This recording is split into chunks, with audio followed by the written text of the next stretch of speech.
So in this segment, we're going to be talking about banned Russian oligarchs exploited UK secrecy loophole, and this is a pretty blatant loophole as well. I think this was kept in for a reason. I think it's one of those inadvertent kind of loopholes that crop up by accident.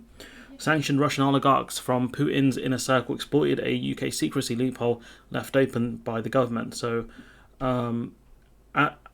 Arkady and Boris Rotenberg, judo partners of Russian president, used a type of company that was not required to identify its real owner. So what that means is that because you don't know who the real owner is, you don't know where the money's coming from. So effectively, you can use this to launder money if you so wish to, because no one knows you're criminal laundering money. Ministers acknowledged the concerns that these companies, known as English limited partnerships, have also been abused by criminals. So the government has acknowledged it, ministers have acknowledged it. What are they going to do about it? My cat's still having a meltdown. A joint investigation by the BBC and Finance Uncovered has discovered evidence linking a number of ELPs to fraud, terrorism and money laundering. Is anyone surprised by this? A company where you don't have to reveal who the owners are, where the money's coming from. Is anyone surprised by that? In 2016 and 17, the government introduced measures that forced almost all UK companies to identify their real owners except ELPs. ELPs were not covered by these transparency laws. How is it that you can design these new laws, right? How is it that you can design these new laws and not even realise there are loopholes in it like this? Say, okay, yeah, this one's exempt. Why would you do that? Since then, more than 4,500 of them have been set up. The BBC has worked with Finance Uncovered to analyse leaked documents and thousands of company records that show how ELPs have become a route to dodge anti-money laundering laws requiring the real owners or persons of significant control of UK companies to be disclosed. The fact is that these people, right, they'll speak to accountants and stuff. They'll say, look, how can I get my money sorted out? How can I kind of move this stuff around? And dodgy accountants will say, look, you can use one of these ELPs. ELPs are legitimately used in real estate investment and pension funds. They have tax advantage, for example. Oh my God. It's even funnier, isn't it? You have these schemes where you don't even have to announce who the owners are, where the money's coming from, and they have tax exemptions. God damn. And the amount of investors' risk is limited. So effectively, they don't even lose that much if investments go wrong. These things are just ridiculous. ELPs cannot legally open bank accounts in their own right. However, investigations has found that documents identifying beneficial owners of ELPs and evidence of their use to open bank accounts and to facilitate financial crimes. So if ELPs cannot open bank accounts, how are they opening bank accounts? Who's allowing these bank accounts to be open? Surely this sounds fraudulent, no? According to Graham Barlow, an expert in financial crime, they're also vulnerable to misuse because of how little information about their activity are required to make public. I mean, it's madness. Like, this stuff, you can just launder money through this stuff so easily with tax exemptions on top of that as well. The BBC's data shows the number of ELPs being set up has gone up by about 53% since 2017. So as soon as they change the transparency laws so that ELPs are exempt, right, and most other kind of ways to launder money have to have the names revealed, ELPs have shot up. Surely the government should have looked at that and think, oh, that's a bit weird, isn't it? You got this guy again saying, I wish I could be shocked about the scale of this, but I'm absolutely not. I'm just depressed and frustrated. Saying, so sorry, it was Helena Woods who said this. I think it was someone, I thought it was someone at the side above. You got Helena Woods saying she's just depressed by this. Not surprisingly at all.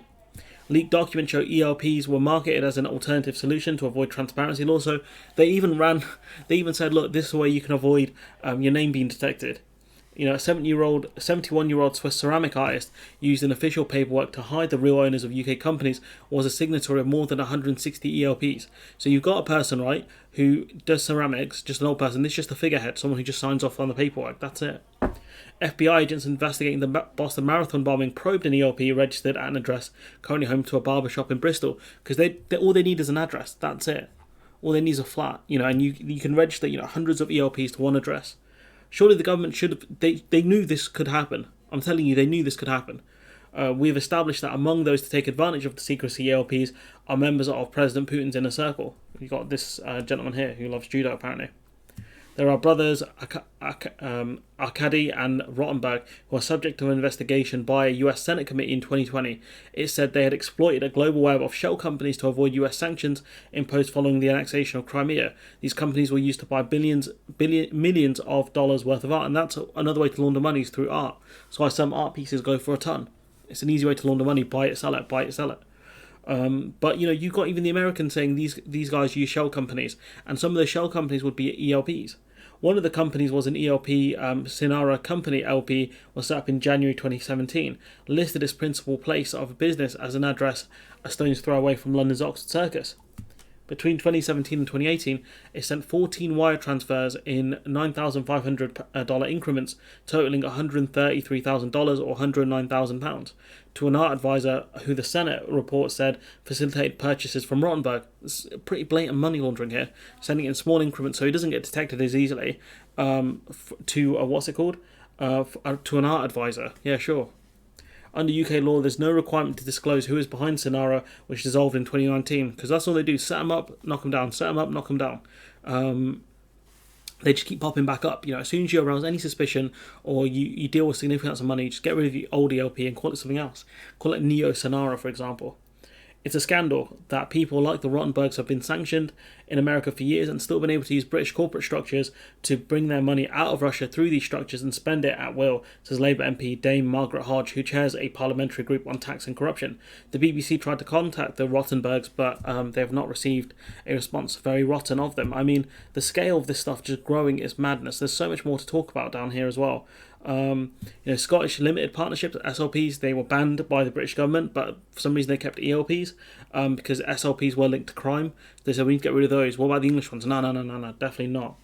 SLPs at the time did not have to disclose who their owners were, but after they were repeatedly linked to major international money laundering scandals, the government changed the law so they had to provide information about those who ultimately owned or controlled them. Almost immediately, the number of registrations fell. So you can see the number of SLPs fell. It's just, this is one of the addresses they used to register a load of ELPs. This address is home to around 800 active companies. 800. It's one of the most frequently used addresses for ELPs in the country. Over the past 5 years, more than 240 ELPs have been registered here. A scrap of paper inserted into a button on the intercom lists just one company at the address, 1000 Apostolates Limited, which is owned by LAS Ineta. It's a company that they mentioned earlier in the article, which has been linked to certain crimes, allegedly.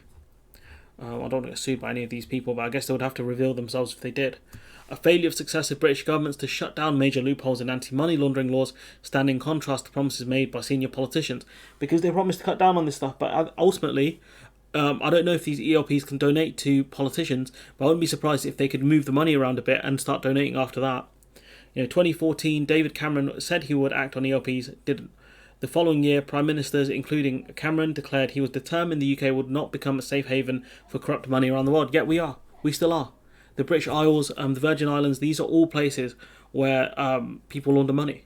The government says it does not have any evidence of significant misuse of ELPs. The BBC have just shown you that. It's all in this article. That's why we are modernising the laws as part of the Economic Crime Bill, but those proposals do not appear to include closing the ELP loophole, requiring the disclosure of the real owners or persons. So basically, this loophole that they've created, right, despite their new bill coming out, this loophole will still exist.